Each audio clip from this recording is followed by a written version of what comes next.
मुश्किलें कितनी भी हो, इंसान हार नहीं मानता और आखिरकार जीतता भी है। कुछ ऐसी ही जंग इस वक्त भारत लड़ रहा है।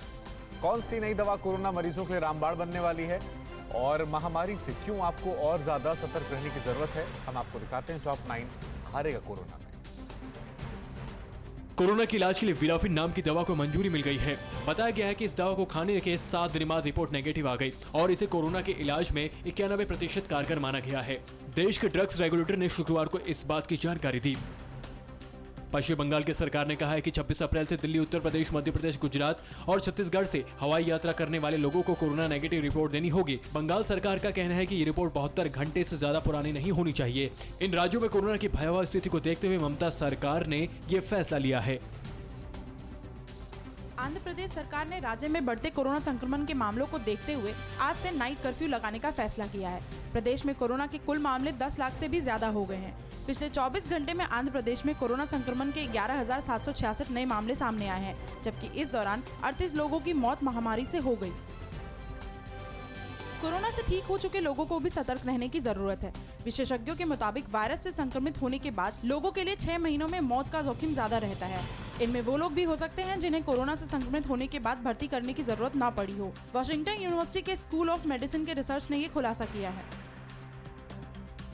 गोरखपुर के बीआरडी मेडिकल कॉलेज के डॉक्टरों ने कहा है कि वायरस फेफड़े के अंदर तेजी से परत बना रहा है। हालात ये है कि मरीज के खून में ऑक्सीजन की मात्रा बढ़ाने के लिए उसे 60 लीटर प्रति मिनट की स्पीड से ऑक्सीजन देना पड़ रहा है, जबकि सामान्य तौर पर यह 8 से 10 लीटर प्रति मिनट की दर से दिया जाता है। यही वजह है कि संक्रमितों के इलाज में ऑक्सीजन की खपत 5 से 6 गुना ज्यादा बढ़ गई है। यूपी में बीती रात 8 बजे से 60 घंटे का लॉकडाउन शुरू हो गया है। इस दौरान लोगों के घर से बाहर निकलने पर सख्त पाबंदी है। उत्तर प्रदेश में कोरोना के बढ़ते मामलों को देखते हुए ये फैसला लिया गया। कोरोना कर्फ्यू के नाम से ये लॉकडाउन सोमवार सुबह 7 बजे तक पूरे राज्य में लागू रहेगा। महाराष्ट्र के कोल्हापुर में कुछ इलाकों में ग्रामीण लॉकडाउन को मानने के लिए तैयार नहीं है। कोल्हापुर के येवती गांव में धार्मिक कार्यक्रम में जमकर सोशल डिस्टेंसिंग की धज्जियां उड़ाई गई। बहुत से लोगों ने मास्क भी नहीं लगाए थे।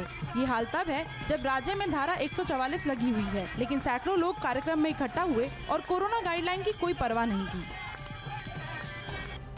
कोरोना वैक्सीन को लेकर अच्छी खबर है। ब्रिटेन में वैक्सीन की पहले डोज लेने के बाद कोरोना संक्रमण का खतरा 65% तक कम हो रहा है।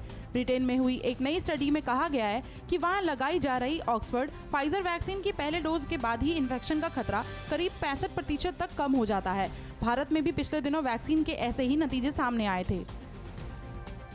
कोरोना संकट में भारत की मदद के लिए हाथ न बढ़ाने पर अमेरिका को उसी के नेताओं ने आड़े हाथ लिया है। इन नेताओं का कहना है कि भारत में कोरोना के बढ़ते मामलों के मद्देनजर उसे वैक्सीन निर्माण के लिए कच्चा माल तुरंत उपलब्ध कराया जाना चाहिए। अमेरिका के कई सांसदों ने राष्ट्रपति बाइडेन से इस संबंध में जल्द से जल्द फैसला लेने की मांग भी की है।